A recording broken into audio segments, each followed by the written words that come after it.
a lot of people come up to me, they're like, Rob, what cryptocurrency do I buy? What hot stock pick do you got for me? And that is the problem. That is why they're still broke at 40 when they're asking me this question. That's why they're never getting started. That's why they're always looking for the next hot thing. Why?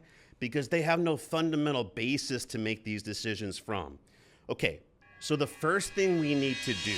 All right, guys, you've been hearing me talk for a long time now about how being this millionaire really doesn't mean anything anymore. And I've been saying that 10 million is actually the new millionaire. And I know when a lot of people hear that number, they think like, Rob, there's no way I'm ever gonna get there. I'm so far from it. I'm not making enough money. I could barely get by. And I understand, guys, these are things, when you think about it, that no one's teaching us in school right now. It's this mystery. I myself grew up, like many of you, never even heard of the stock market. Well, I heard of it, but I didn't know how to invest. No one in my family ever earned anything. And by getting the information that I'm gonna give you today, I'm gonna tell you, even if you've done nothing, it's not that difficult to get to $10 million. And I'm gonna show you step by step exactly what you need to do to get there. You ready? It's not that sexy. We need to start an emergency fund. Okay, what is an emergency fund? Well, I consider it time insurance, right? And what you got to think about is what makes the world go around? How are you able to pay your bills? How are you able to go on vacation? It's cash flow. That cash flow usually comes from a paycheck that you get from your employer, right? You get a paycheck, certain amount of that goes to savings. Most of it, when you're starting out, goes to your bills. Whatever is left, you're able to invest or do things with. And obviously, cash flow is the key. Cash flow is why businesses go bankrupt. Cash flow is why people go bankrupt. And what I want to make sure is that you don't go bankrupt. So when we think about this emergency fund, well, what is it? Well, it's going to be anywhere from 3 months to a year worth of your expenses. So what does that mean? It means very simple. If you spend $2,000 a month to cover all of your expenses, you should have anywhere from 3 months, 2 times 3 is $6,000, all the way up to a year or $24,000 in this emergency fund. Okay, why 3 months? Why 12 months? Who's gonna be at 3 months? Who's gonna be at 12 months? Let me break that down. And then where is this emergency fund, Rob? How do I start it? Where do I put the money into? I'm gonna tell you that also. So there's a lot of rules of thumb, 3 months, 6 months, 9 months. Not many people say a year. Here's why it's important. You've got to ask yourself, how stable is your cash flow? So if you're somebody who's a doctor, probably pretty stable, right? So if you get fired, you need to find a new job, it's probably not going to be that difficult. And the new job that you're going to find probably isn't going to come with a dramatic pay cut, right? So what I would consider that's the type of profile for someone. If they were coming to me as a financial advisor, I'd say you're probably good with 3 months. Okay. Who would be at the other extreme? Who would I say, dude, you better put a year's worth of money in the money market account? You know who it is? It's people like me. It's entrepreneurs. It's people who are taking a lot of risk. You might be a real estate agent. You might be a commission-based salesperson. You might be a waiter. You might be somebody to where if you remember back to COVID, when the job stops, when the income stops, you're in a lot of trouble. So if you're on that higher risk spectrum, you're the person who wants to put more away. You want to put 12 months away. So back to that original example of if you need $2,000 to pay your bills, you're somebody who should have $24,000 put away. Now, anywhere in the middle, that's where you could have 6 months, 9 months. That's what you need to be the judge of. But the concept is the riskier your job, the bigger that emergency fund should be, the lower risk, the smaller that should be. Nothing less than 90 days though. Okay, so now you know how much based off of your expenses, how long you should put that away. Where do I put it, Rob? Okay, here's where you don't put it, where I see most people putting their money. Sitting in your checking account, sitting in a savings account. Why? Because it's either earning 0 or 0.000001, meaning it's not earning anything. And when you do that, when you put money in a savings account, in your Chase account or your Bank of America or Wells Fargo account, well, what happens? Do they just let it sit there and earn nothing? Of course not. What they do is they take that money and they put it in short-term government safe bonds and earn about 4% off of your money and pay you zero. So what should you be doing? Well, you should be doing what they're doing. For most of you, that's called a money market account. Most major institutions have them. I like Charles Schwab, Betterment has one, American Express has one. Just Google money market accounts and you'll see right now in 2025, the average interest rate is somewhere around 4 to 4.5%. So you think about that. On every $1,000, that's $40 that you're giving away in interest. Don't give that to the bank. And this is the whole thing, guys, about building wealth as we talk and we build this up. Remember this. It's the small, smart, what I call wealth maximizing decisions that you make over time consistently that's going to build wealth. And so starting with the emergency fund, making sure you're not giving any money away. Figure that out. How much money? How long a period of time? Go look at Google, Charles Schwab, American Express, any of those out there right now that are paying 4%. I know Goldman Sachs has one. That's where you want to park your money. Now, the good thing about that is it's fully accessible. It's not like when you buy a CD or some old school investment like that, you got to leave it there a year, 2 years. If you need it tomorrow, boom, it's there for you.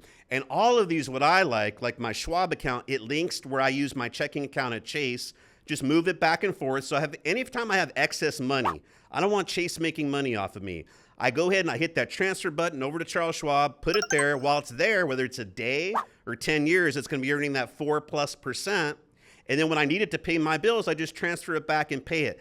Takes a little bit of time, maybe 2 to 3 minutes, but it saves you a lot of money over the long run. And the great thing about a money market account, they're typically insured, they're risk-free, they're not going up and down like the stock market, so you don't have to worry when you need to pay a bill. Is it going to be there? Is it going to be lower? Is it going to be like my crypto investments? No, very safe, but you're earning 4%. So the first thing, guys, step number one as we're building this defense to start creating wealth, open yourself a money market account. All right, guys, now we've got our foundation laid with the money market account. It's time to start investing. So step two, what I want to talk about is your company match, your 401k plan. So first of all, if you are working for a company that does not have a match 401k plan, that's something you want to think about. Is this really the right employer? Because a 401k plan is a very important part of building wealth. As a matter of fact, if you look at where most of the wealth in this country is, it's in two places.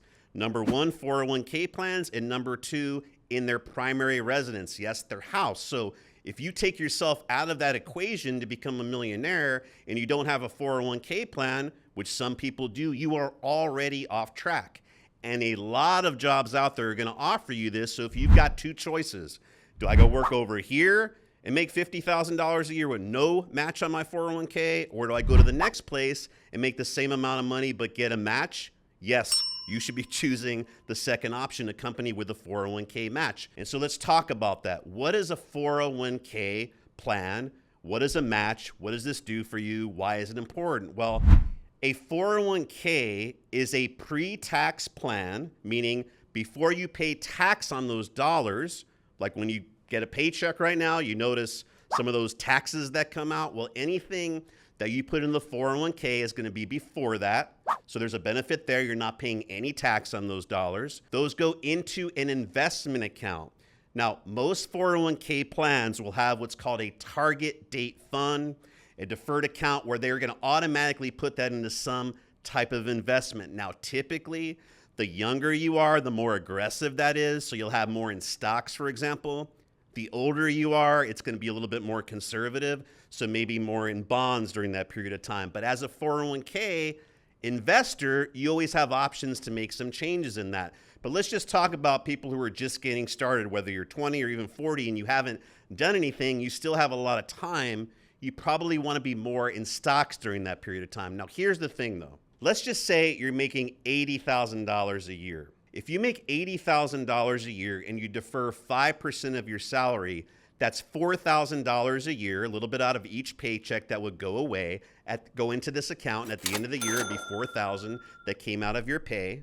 But it costs you a little bit less, remember, because you don't have to pay taxes, so maybe it costs you around $3,700. The great thing is you put in $3,700, or $4,000 in this case, pre-tax. At the end of the year, when you look at your statement, even if you've got a zero return, your employer matches that. They put another $4,000 into that. So let's think about it. You put in $4,000, they put in $4,000. That's $8,000 at the end of the year. What does that mean? You just doubled your money. This is free money, guys. It's as close as you get to free money. The only thing better than making money is free money. This is something that I scratch my head, and I cannot believe when I talk to people that come up to me like, Rob, I got a 401k. Cool. What's the match? 5%. Okay. How much are you putting in it? 0.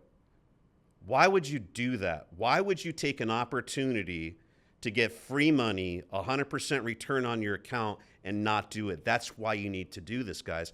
And if you're doing that, you're putting $500 a month into something like an S&P 500 fund.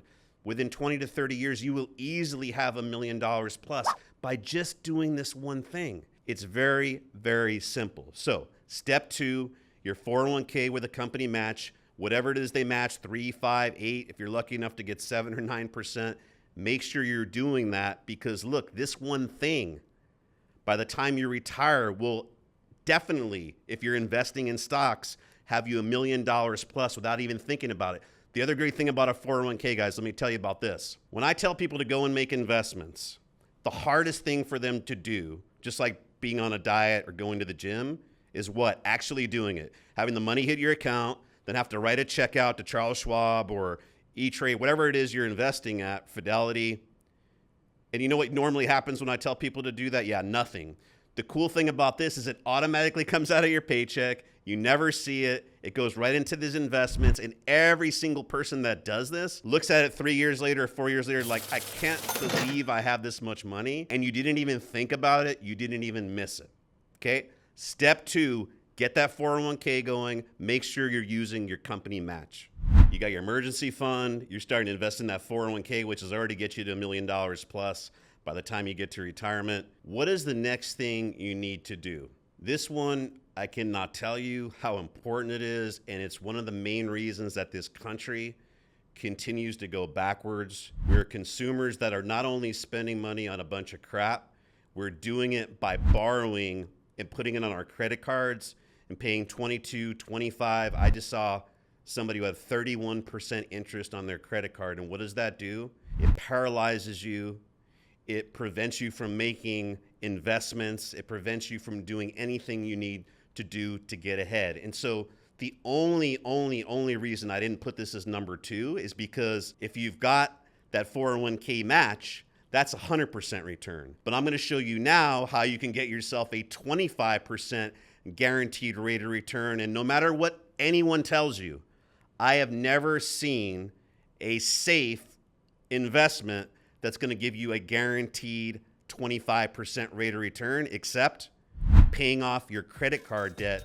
And that's what this is going to do. And so let me give you an example. Let's just say you're like a lot of Americans. You got a $10,000 credit card bill right now, a Bank of America or a Discover, whoever it is, and you're paying this interest rate of around 25%. You probably get that statement and you look at it, and if you're like most Americans, what you're doing right now is you're making just that minimum payment, because why? Again, going back to cash flow, that's what allows you to have a little bit of extra cash to do other things. Here's the problem. With that minimum payment, and usually how that works, the minimum payment takes the interest that they're charging you plus about 1% of the balance typically, and that's what'll pay that off over time on a $10,000 balance. If you're paying 25% in interest, that's going to give you roughly a monthly payment of around $303.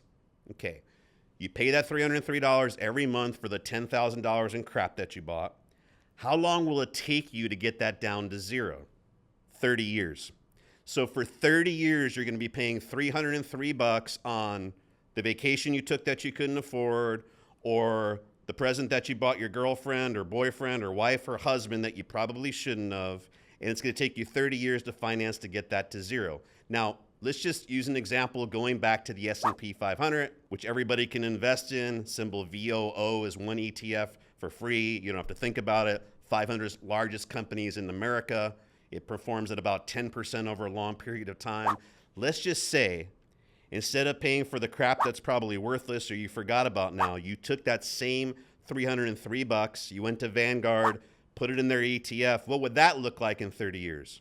Instead of having zero and starting from ground zero with nothing, you'd have taken that and you'd have over $630,000. And see, again, guys, these are the small wealth maximizing decisions.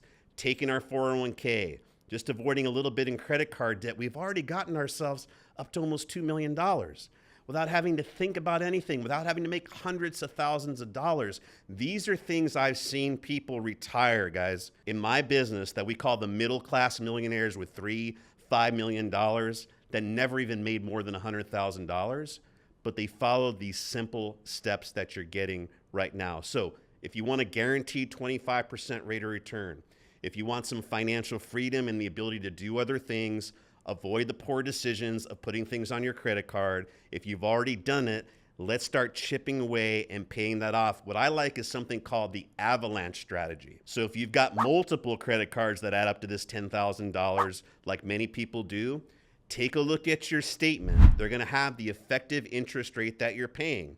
So let's say one's like 30%, one's at 22%. What you're going to do first is start putting more than the minimum to that one that's 30%. Once you get that paid down to zero, you then go to the next highest one, 27%, get that paid off, then 25%, whatever that is. So yes, of course, you got to continue to make those minimum payments, but that extra $50 or $100 that you have every month, put that into these credit cards, start with the highest, then go to the lowest until you're at zero. Then, remember, don't make the same mistake again. Start using that money to invest. Step 4, this is where it starts to get fun because everything we've been doing so far is somewhat defensive. We're going to start building a little bit of an offense right here. And so step 4, what we're going to start with is what I call the holy grail of investment accounts. Maybe some of you have it right now. Maybe some of you have heard of it. It's the Roth, R-O-T-H IRA. Now, why is the Roth IRA account so powerful? Because it's the only account that allows you to put money into it, and anything that you earn in that, when you go to take it out, is going to be tax-free. Yeah, tax-free. So let's think about that. Your 401k, regular IRAs, those are what are called tax deferred, meaning you get to put it in pre-tax. You don't pay any taxes on the growth that you have until you retire. And retirement age in this country where you can start to tap it is 59 and a half. Then what you're going to have to do, though, on every dollar that comes out of those accounts, you are going to have to pay taxes depending on what bracket you're in. The Roth IRA is different. All the money that you put in is after tax, so you don't get that immediate deduction. But the more important thing is all 100% of the growth that you have, that is going to be tax-free when you take it out later on in retirement. Now, there are some ways, like for a first-time home, to take it out without any penalty before that. You could always take out your contributions without any penalty, meaning if you put $5,000 in, you could take that out at any time. However, that's not how I want you thinking. This is your long-term investments that we're starting. 59 and a half is what you're building this for. So when you do stop working, these are the things that are going to actually support your lifestyle. So the Roth IRA, does everybody qualify for a Roth IRA? No. So if you are single right now, it's $146,000 that you have a cap on, meaning if you're making $100,000, you're good. $145,000, you're good. You can put in up to $7,000 a year, $8,000 if you're 50. If you get over that, though, you get a phase out until the point you cannot put any more in it. So roughly, if you're single, you make over $146,000, you cannot use the Roth IRA right now. That jumps up to $230,000, though, if you were married. So if you have a spouse, you're filing together, you guys together, your income could equal $230,000, and you can put that $7,000 in. If you're over 50, that goes up to $8,000. Now, obviously, the younger you are when you start this, and when we're younger is the time we're making less money, you're going to have more time to grow into it. So if you do this, though, and going back to this little $500, you can put more. Just putting $500 a month into your Roth IRA, Let's keep it simple with this. Use that VOO, that S&P 500 again.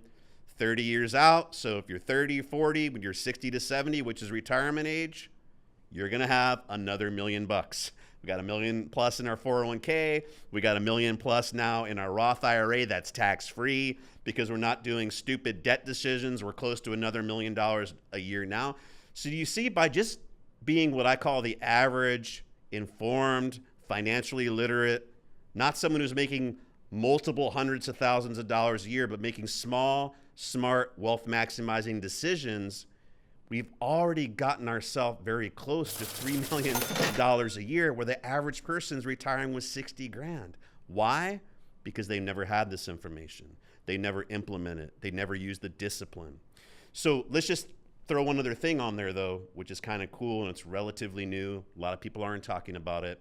For some of you who are self-employed, or I know at our firm, our employees have access to something that's called a Roth 401k. The cool thing about that is your contribution limits aren't 7 or 8 grand. If you're starting to make money now, which is why you're thinking about this, because you can't use the Roth IRA anymore, you can put up to $23,500 into that. It'll all grow tax-free. You're going to have the same investments typically that you have in your regular 401k, and there is no income limits. So if you're making 300 grand a year, 400 grand a year, which when you watch part 2, you're all going to be doing. When you're making that type of money, you start using that. So you're putting huge contributions in.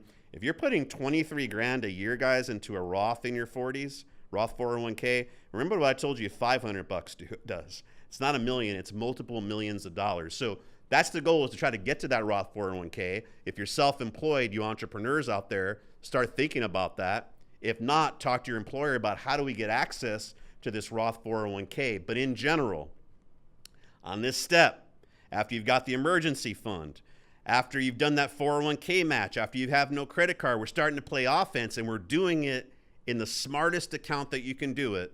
The only account that allows you to have your money grow tax-free, it's the Roth account or the Roth 401k.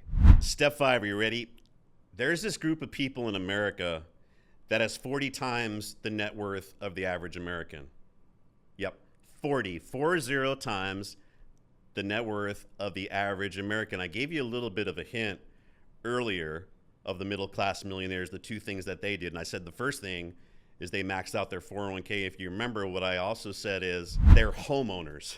They bought their own home. They built equity instead of paying rent and throwing money away. And I think when I think about this, this is probably one of the most controversial topics out there. There's so many videos here on YouTube about why you shouldn't buy a home or what you should do. And let me tell you this, as somebody who was a financial advisor for 25 years, financial decisions are as much about emotions and what's in your head, having a level of comfortability, as they are about these quantitative things that you do in Excel.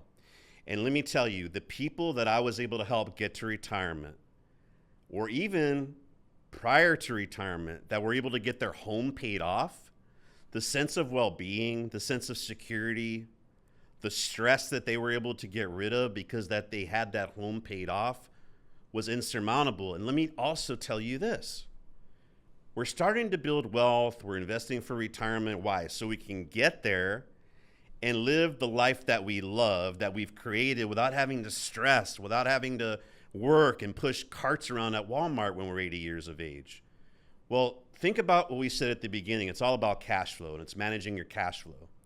So when we get to retirement, we get to work optional, I call it, because I don't want you to be 90 years old. I want to get you there a lot sooner, where you don't have to work. You don't have to do things that you don't want to do. Well, what are we trying to do? We're trying to take that Roth IRA, that 401k, that account that we were opening, that we invested in because we weren't paying stupid credit card bills. We're trying to turn that into a stream of income that comes in passively so that we don't have to work, that we then use that money to pay our bills, to go on vacations, to buy clothes, to eat. Well, when you think about bills, what's your biggest bill right now? It's probably going to be the biggest bill you have in retirement. Your house, your rental, your apartment, your mortgage, whatever it is. For most people, unless you're one of these guys who's renting an apartment for $2,000 and you got a $4,000 car payment, like that's a whole other issue. That is going to be your biggest expense. So when you think about this, part of getting to work optional, part of getting to retirement is having maximum income and a lower amount of expenses. So if you were someone who buys a home when you're younger, I bought my first house, guys, in college. I was 19 years old. I bought it in Mesa, Arizona. When I was going to Arizona State, I paid $56,000. 2 years later, I sold it for $88,000. 2 years later, I sold that one for $156,000. 2 years later, I sold that one for $350,000. Do you see what I'm doing? I took the same price of rent and I started to build hundreds of thousands of dollars in equity, moving up from a 2-bedroom, 1-bath, 900 square foot house to eventually about a 2,300 square foot house. And I'm telling you, I've done that. I think my wife and I are in our 11th house now. That's worth several millions of dollars, the vast majority of which I can count back to that $600 mortgage payment that I had on a $56,000 house. Again, like your 401k, it's forced savings. It makes you invest in something. And so when you think about this, I already showed you how to get to about $3 million pretty easily. Do you think most homes you buy today are going to be worth more or less than $1 million 20 years from now? Probably more. And you've built more equity in that. The cool thing about that is that equity can pass along to the next generation, but you've done something for yourself, which is you bought security. And who knows, remember COVID, how high rents went? Do you really want to be a guest in somebody else's house that you're renting? A lot of people are renting homes these days where they come out and kick you out because their mother-in-law wants to move in. Don't you want to be able to lie your head down on a pillow at night and know that that's your home? Nobody can come and take it away from you. And don't you also want to give yourself that financial security to know that when you retire, whether that's at 40 or 50 or 65 or 70, the biggest expense that you had and had to worry about of how much is my rent going to be is gone. You've taken care of that. So in this step, guys, you're going to hear a lot of other things. And what I'll tell you this is, most of the people that are telling you, don't buy your own home, it's because they want you to invest in their crap. They want you to do something else with that money. Why would you buy yourself security when you can buy them security? Don't fall for it. When you get to this point, it's time to look at buying yourself a home. All right, guys, step 6, we just talked about buying yourself a home. Now, this is the first time that I've talked about when you buy yourself a home, you're probably like I was going to be buying that on a mortgage, right? And so for some of you guys who are starting out, FHA loans, you got to put 3.5% down to buy that first home, but you're going to be taking on debt during that period of time. And a lot of you might be thinking about it this time, I'm getting married, or you're married already. And now you've got what I call a liability. And so if something were to happen to you, yes, if you were to pass away, there is liabilities that are left behind. And if you've got a spouse, if you've got children, now you're in a situation where, going back to cash flow, they've lost the cash flow. So that's one thing we have to solve for, even if you're just renting.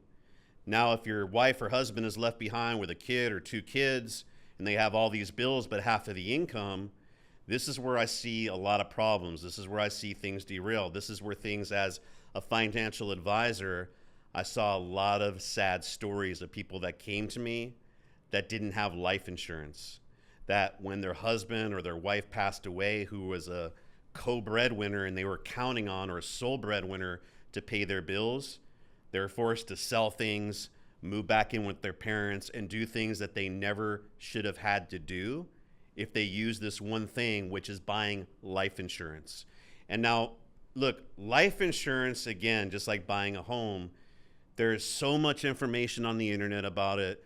There are so many, and I'm going to call it crooks out there, that are preying on people, selling them these whole life insurance policies, index universal life policies.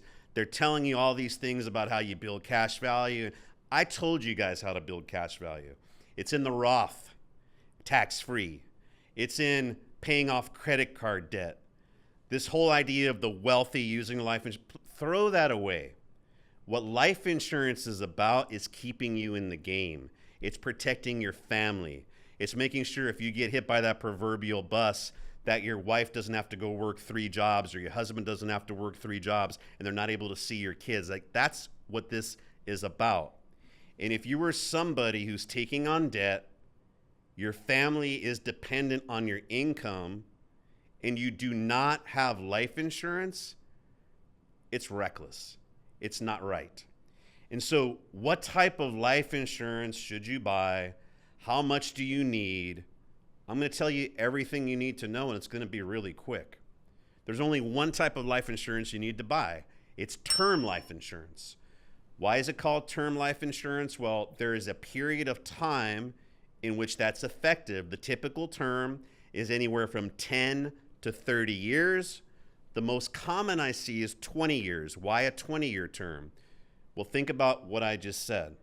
If you've got young kids that you're trying to protect, well, most of them, hopefully, they're not staying at your house until they're in their 30s. By the time they're 20 years of age, they're out, they're self-sufficient. Also, in 20 years, you've done everything we've already talked about. You built your emergency fund, you built equity in your home, you're starting to build your investments. So your need for insurance, or your risk, and that's what insurance is for, it's for helping you minimize risk, has been reduced. So for some of you, one of my policies is a 30-year term. Why 30-year? Well, back to the mortgage. Mortgages aren't past 30 years. Most of them are 30-year mortgages. Some people take out a 20-year mortgage. By the time that mortgage is paid off, we already talked about whether you're dead or alive, that's one of the biggest expenses. So a 30-year term will cover you. And why term insurance? It is way, way, way cheaper than these other policies that people are trying to sell you. Why is that important? Because I want you doing all the things we've already talked about to build real wealth, not paying some insurance agent's BMW payment by using a whole life policy with a $100,000 limit death benefit that's not going to help your family. Most of you that are living in this country need at least $1 million or more. Why? $1 million sounds like a big number, Rob. Well, think about it. When you have a lump sum of money, the average percentage that will distribute to you in income, some people say 3 or 4. I'm going to be more aggressive and say 5. That will give you 5% of $1 million, or 50 grand. So when you think about that, $1 million sounds like a big number, but we don't go and spend that day one. What we have to do is take the cash flow to be able to pay our bills. So if you pass away and your husband or wife is left behind, they're going to be spending the 50 grand, not the billion. Now, there's some rules of thumb out there. And what you should do is sit down and figure out, hey, if I passed away, what debts do I need to be paid off? How much income do I need? It's pretty simple. But I'll tell you pretty much the highest amount that you can need, and you'd work backwards from there. It's 20 times the income that you need. Really simple. If you make $100,000 a year, what is 20 times that? It's 2 million. If it's 10 times that, it's 1 million. So if you're making 100 grand a year and you say, hey, I'm just somebody where our family, I want my family, my husband and wife, if I'm gone, to continue that 100 grand because they're going to be in good shape. They'll continue to invest. They'll continue to pay the mortgage. I want to do that. Well, then you would be buying yourself a $2 million policy. If it's $200,000 a year, it's a $4 million policy. It's a 50 grand a year, it's a $1 million policy. And for people in their 30s or early 40s, typically on $1 million, it's going to only be about $100 and something a month. If you tried to do that on a whole life policy or one of these other things, it's thousands of dollars. And so what they tell you is don't throw your money away on term. You're not. What you're not going to do is throw it away on whole life, because instead of spending that $1,000, you're going to spend $100, and then another $900 you're going to be putting in your Roth IRA and other investments and investing in equities. So again, this is one of the most important things when you get here. Do not listen to insurance agents. They're very, very persuasive. They go to really good sales tactics training to tell you why this is what the Rockefellers did and everyone else. It's garbage. I'm here to tell you I have a pretty high net worth. I still don't own any permanent insurance. I have 100% term insurance.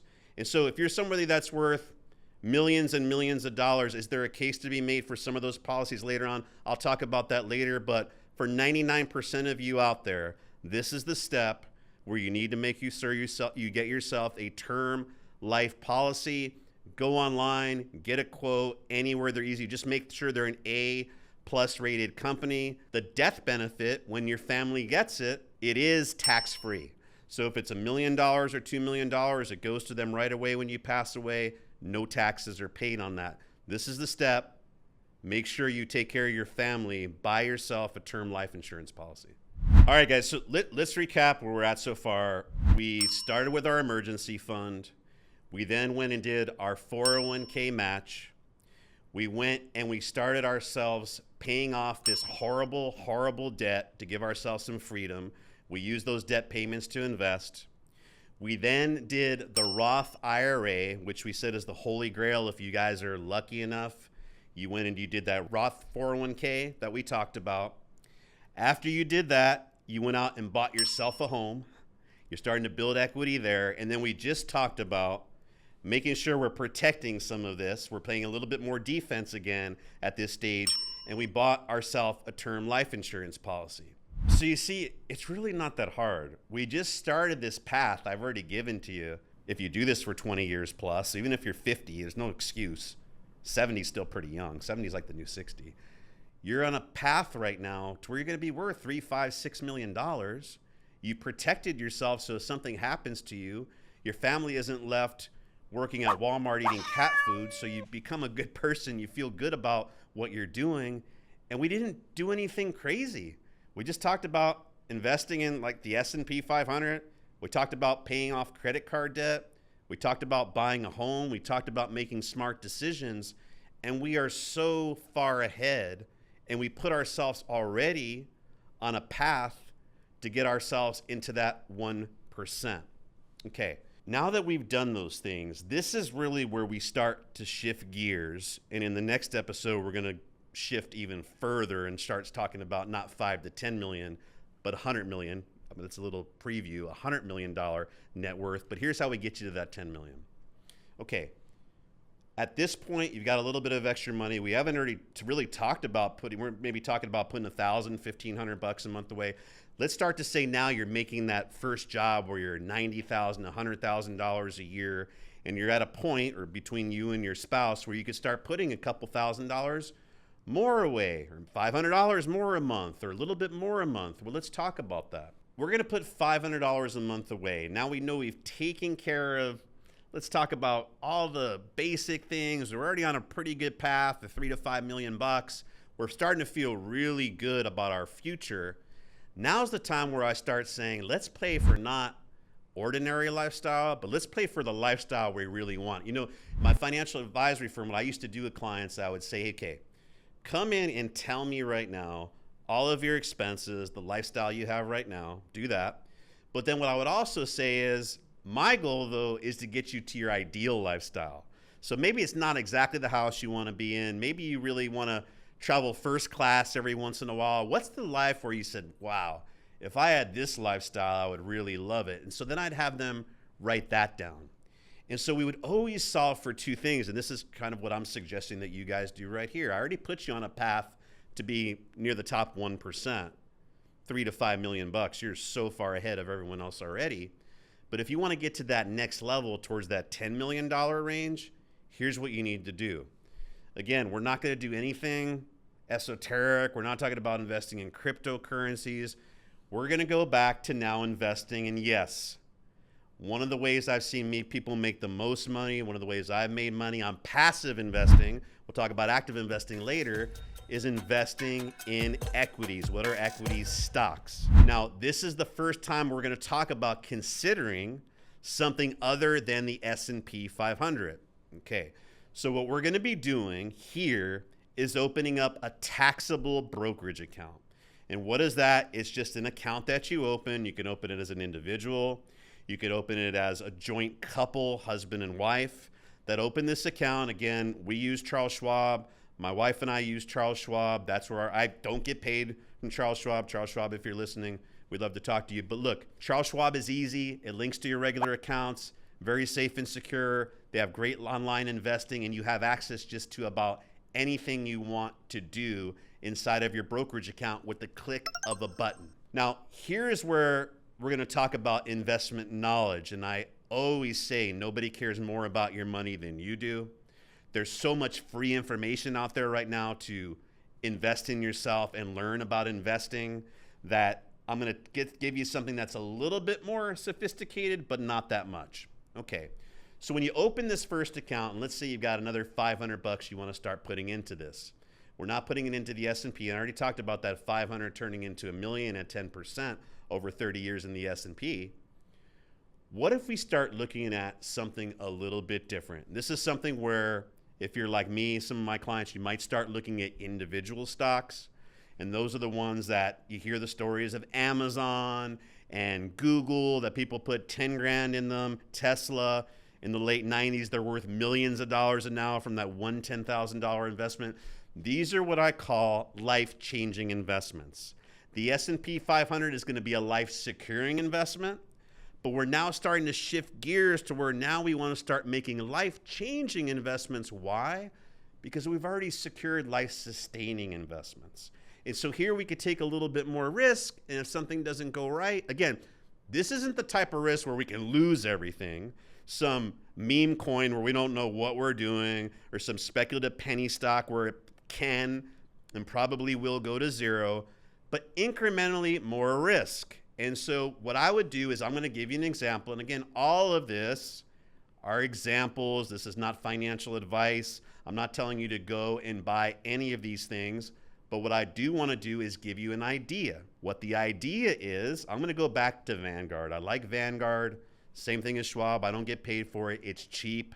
Anyone can access it. You can buy Vanguard right through Schwab. You can open up an account at Vanguard. You can buy their ETFs, or exchange traded funds. These ETFs are just a basket of stocks.